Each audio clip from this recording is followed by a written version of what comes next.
أستغفر الله العظيم أستغفر الله العظيم أستغفر الله. بسم اللہ الرحمن الرحیم. السلام علیکم ورحمۃ اللہ وبرکاتہ. ہم زمین و آسمان کے پروردگار کا شکر ادا کرتے ہیں جس نے ہمیں اسلام کی دولت سے نوازا اور محمد رسول اللہ صلی اللہ علیہ وآلہ وسلم کا امتی بنایا. سر میں آج تمام مذہبی تنظیموں سے کچھ گزارشات کرنا چاہتا ہوں، کچھ چیزیں پتہ کرنا چاہتا ہوں. میں نے اپنے معاشرے میں ان چیزوں کے بارے میں بڑی کمی محسوس کی اور بڑی محسوس ہوئی، تو میں نے کہا چلیں ایک چھوٹا سا ویڈیو کلپ بنا کے کوئی کوشچن رکھ دیتے ہیں. تو تمام مذہبی تنظیموں سے جو علماء کرام ہیں جو دین کے لیے اللہ اور اس کے رسول کے کام کر رہے ہیں، تو سر میری ان سے ریکویسٹ ہے اگر آپ مناسب سمجھیں تو اگر میری کوئی بات کسی کو بری لگے تو میں اس کے لیے معذرت خواہ ہوں.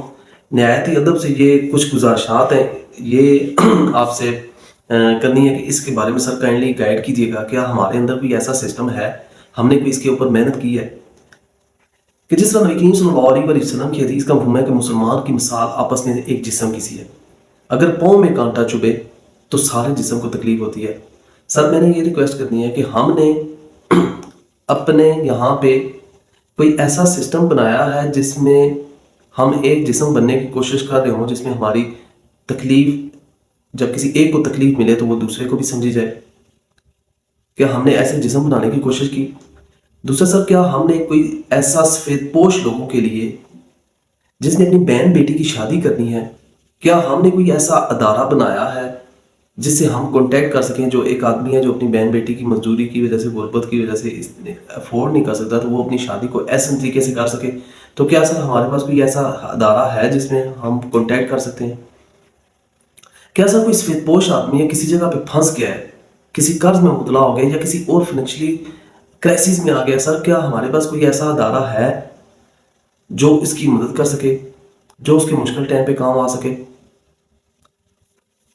سر چوتھی آپ سے یہ ریکویسٹ کرنی ہے، کیا کسی بندے کے ساتھ زیادتی ہو جاتی ہے، ظلم ہو جاتا ہے، کیا ہم ایز اے انسانیت ہمارے پاس کوئی ایسا ادارہ ہے جس کے اوپر ہم اس کے ساتھ اس کی سپورٹ کر سکیں، اس کی مدد کر سکیں، اس کو انصاف دلانے میں اس کے لیے آسانیاں پیدا کر سکیں؟ کیا سر کوئی ایسا ادارہ ہے؟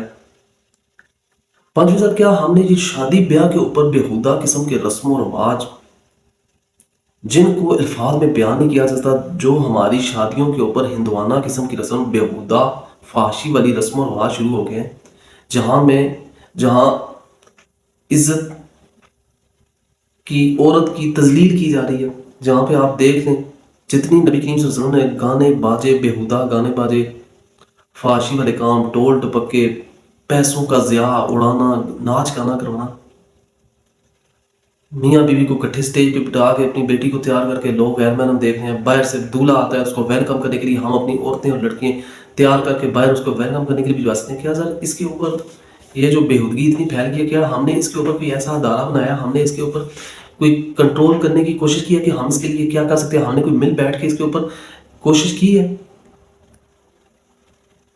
ساتویں سر، کہ کیا ہم نے اسلامک اسکول سسٹم، کوئی اسکول کالجز وغیرہ بنانے کی کوشش کی ہے جس میں ہم اپنے بچوں کو اسلامک تعلیمات دے سکیں، جو نبی کریم صلی اللہ علیہ وسلم کی سیرت کے اوپر پڑھائی جائیں، جس میں ہمارے بچے رول ماڈل بن سکیں؟ کیا ہمارے اسکولوں کالجوں میں جس طریقے سے ماحول رسم و رواج شروع ہو گیا ہے اور آج ہر آدمی اپنے بچوں کے بیہیویئر، رویے سے، اس کی تربیت کی وجہ سے پریشان ہے، ہم کیوں نہیں ایسا کوئی ادارہ بنا سکتے کہ جس میں ہم اپنے بچوں کی صحیح تربیت کر سکیں؟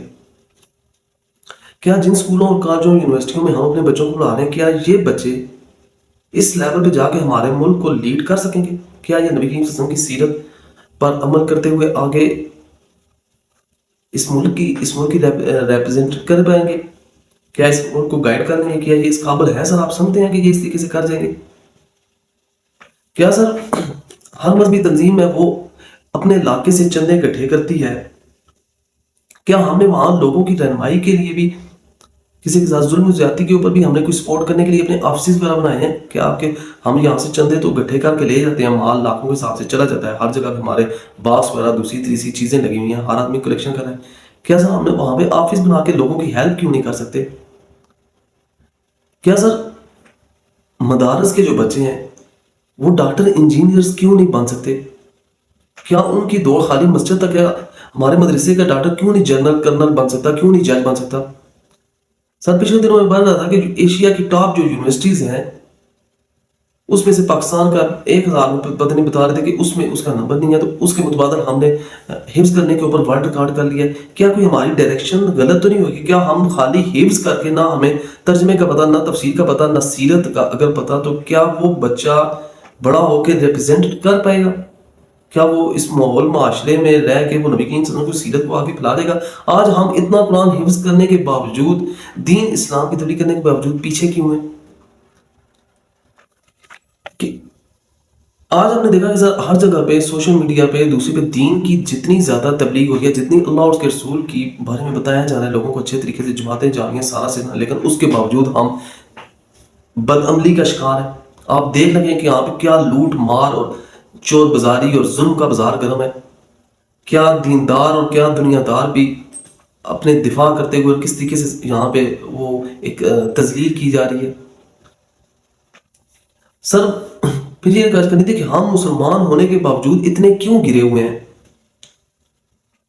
غیر مسلمان نبی کریم صلی اللہ علیہ وسلم کی سیرت سے، حضرت عمر فاروق رضی اللہ عنہ کی سیرت سے لے کے انہوں نے اپنے ایسے معاشرے عدل و انصاف کے اور انسانیت کے ایسے قائم کر لیے، ہم مسلمان ہونے کے باوجود ہم کیوں نہیں کر سکتے؟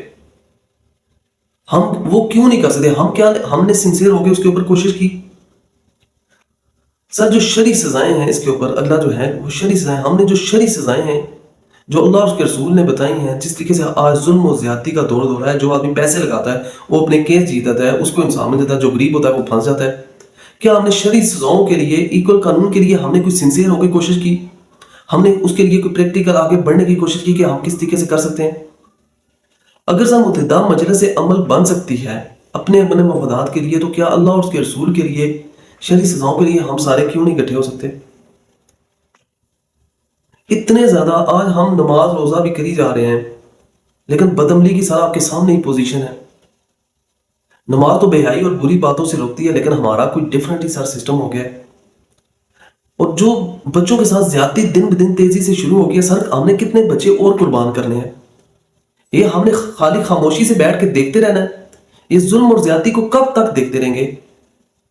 سر میری تمام علماء کرام سے، تمام دیندار لوگوں سے، تمام سمجھدار لوگوں سے، سر ہمیں اللہ اور اس کے رسول کے لیے آپس میں اکٹھا ہونا پڑے گا، ہمیں اپنے حکمرانوں کو بتانا پڑے گا، ان سے درخواست کرنا پڑے گا، آپس میں مل جل کے ہمیں اسلامی تعلیمات کے اوپر، اپنے معاشرے کے اوپر کام کرنا پڑے گا۔ سر یہ زندگی چند دنوں کی ہے، نام اسی کا لکھا جائے گا جو اللہ اور اس کے رسول کے لیے ایفرٹس کرے گا۔ خالی اپنا پیٹ پا لینا، کھانا پینا کر لینا، یہ زندگی نہیں ہے میرے بھائیو۔ یہ دیکھیں 50 60 70 سال کی زندگی ہے، وہاں پہ بہت مشکل آگے حساب آپ سے، وہاں پہ آپ کی زندگی کے بارے میں پتہ کیا جائے گا کہ آپ نے کیا کیا، آپ نے اسلام کے لیے کوئی کوشش کی؟ تو سر میری یہ چند گزارشات تھیں، میں نے اپنے معاشرے میں اس کی کمی دیکھی، اور سر میں کہتا ہوں میرا شروع میں کانٹیکٹ نمبر یہ اصل میں میرا نام ہے، یوتھ ویلفیئر سوسائٹی میری ہے چھوٹی، میں لوگوں میں فلاح و بہبود کے لیے کام کرتا ہوں۔ سر ہم ہر کچھ کر سکتے ہیں۔ سر اگر میری خدمات کی کسی جگہ پہ ضرورت ہے، ہمارے پاس بہترین آپشنز ہیں۔ ہم اگر آپس میں اتفاق و اتحاد کر لیں، اگر ہم 100 200 روپیہ بھی، آج کل ڈیجیٹل دور ہے، ہم اگر اپنے ممبران سے کلیکشن کر دیں تو ہم اپنے ہر بندے کی خوشی کمی کو کلیئر کر سکتے ہیں، اس کے ساتھ کھڑے ہو سکتے ہیں۔ سر یونٹی میں بڑی برکت ہے، سارا اسلام کی کامیابی یونٹی کے اوپر۔ نبی کریم صلی اللہ علیہ وسلم نے فرمایا کہ ظالم کا ہاتھ روکیں اور مظلوم کے ساتھ کھڑے ہو جائیں۔ آج ہمیں احساس ہی نہیں ہے، جو کچھ چل رہا ہے، جس طریقے سے ہو رہا ہے، ہمیں کوئی اس طریقے سے احساس نہیں ہے۔ سر ہم یہ نکلے ہیں اللہ اور اس کے رسول کے لیے کہیں کہ ہم ایک ایسے معاشرے کی تشکیل دیں جہاں ہم سارے پرامن طریقے سے رہیں، جہاں پہ اللہ اور اس کے رسول کے احکامات کی بجاوری ہو، جہاں پہ لوگوں کے جان و مال کی تحفظ ہو، وہاں پہ کسی کے ساتھ ظلم نہ ہو، انصاف کا دور دارا ہو۔ اور میں تمام حکمرانوں سے بھی یہاں سے ریکویسٹ کرتا ہوں کہ سر یہ آپ کو اللہ تعالیٰ نے حکمرانی دی ہے تو اس کو آپ اللہ اور کے رسول کے طریقوں پہ بھی تلا سکتے ہیں نا۔ زندگی موت کا کوئی پتہ نہیں ہے، کل آپ فوت ہو جائیں، زندگی تو کسی کا کوئی پتہ نہیں، ایکسیڈنٹ ہو جائے، کوئی معاملہ ہو جائے، تو کیا اللہ کے حضور آپ جواب دیں گے؟ وہ قبر کی راتوں کو یاد کریں نا ذرا، اس میں کیا ہوگا، کتنی سخت پوچھ ہوگی۔ تو اللہ نے اگر آپ کو موقع دیا تو اس کو آپ، ملک پاکستان، ہمیں اپنے ملک سے محبت ہے، ہم اس کو کیوں نہیں خوبصورت بنا سکتے؟ ہم کیوں نہیں اس کو ایک کامیاب ملک بنا سکتے؟ اگر آج عدالتوں کو ہمارا 136 نمبر پہ چلی گئی ہے تو ہم نے یہ کیا کرنا ہے؟ ہم اپنے ساتھ اپنے ملک سے محبت کرتے ہیں، ہم کہتے ہیں تمام لوگ اللہ اور اس کے رسول کے لیے اکٹھے ہو جائیں، اس ملک کو ایک اچھا ملک بناتے ہیں جہاں پہ لوگوں کو امن و امان ملے۔ السلام علیکم ورحمۃ اللہ وبرکاتہ۔ میری کوئی بات کسی کو بری لگی ہو تو میں معذرت خواہ ہوں۔